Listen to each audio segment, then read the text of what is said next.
Tourist sleeper bus association દ્વારા 2x2 sleeper બસો પરના પ્રસ્તાવિત નિયમો સામે ઉગ્ર વિરોધ નોંધવામાં આવ્યો છે। આ નિયમોની નાના બસ માલિકો અને ટ્રાવેલ વ્યવસાય પર ગંભીર અસર થવાની શક્યતા હોવાનું જણાવી એસોસિએશને તાત્કાલિક હસ્તક્ષેપની માંગ સાથે નવી કલેક્ટર કચેરી ખાતે જિલ્લા કલેક્ટરને આવેદનપત્ર આપ્યું।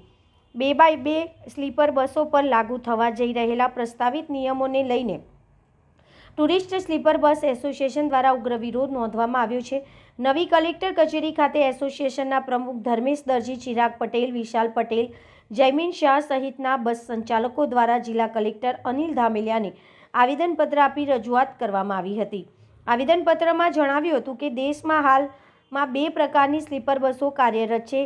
એક 2x1 સ્લીપર બસો જે નિયમિત લાંબા અંતરના વાણિજ્યિક રૂટ પર ચાલે છે અને બીજી 2x2 સ્લીપર બસો જે વર્ષમાં ફક્ત 1 થી 2 સિઝન દરમિયાન જ ચાલે છે અને મુખ્યત્વે હિન્દુ ધાર્મિક યાત્રાધામો માટે ઉપયોગમાં લેવાય છે।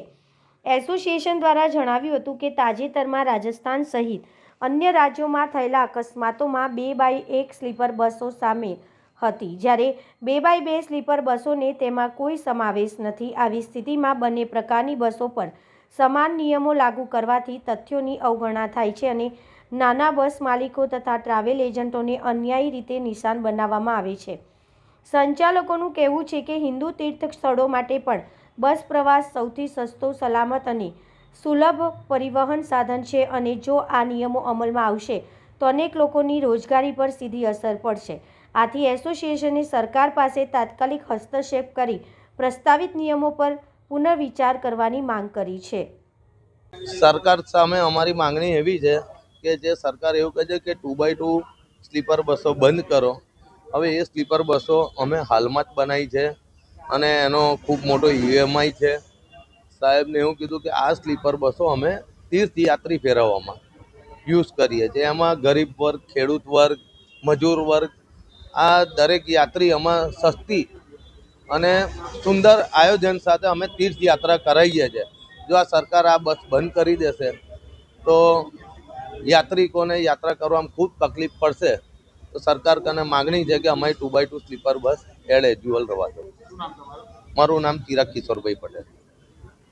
सर, हमारा एक मुद्दा ऐसा है कि जो हमारे नितिन गडकरी सर जी है, उन्होंने अभी जो नया नियम बनाया हुआ है EIS 119 का, उसके तहत 2x2 बस को 2x1 में कन्वर्ट करने का जो हमको एक नोटिस दिया गया है RTO के खिलाफ से, उसका हमें विरोध कर रहे हैं और हमारी 2x2 बस जो है कंडीशन में उसको यथावत रखी जाए, ऐसी हमारी डिमांड है। उन्होंने ऐसा बोला कि अभी ये जो आपने आवेदन दिया है वो आपके उच्च माध्यम तक दी जाएगी। धर्मेश भाई।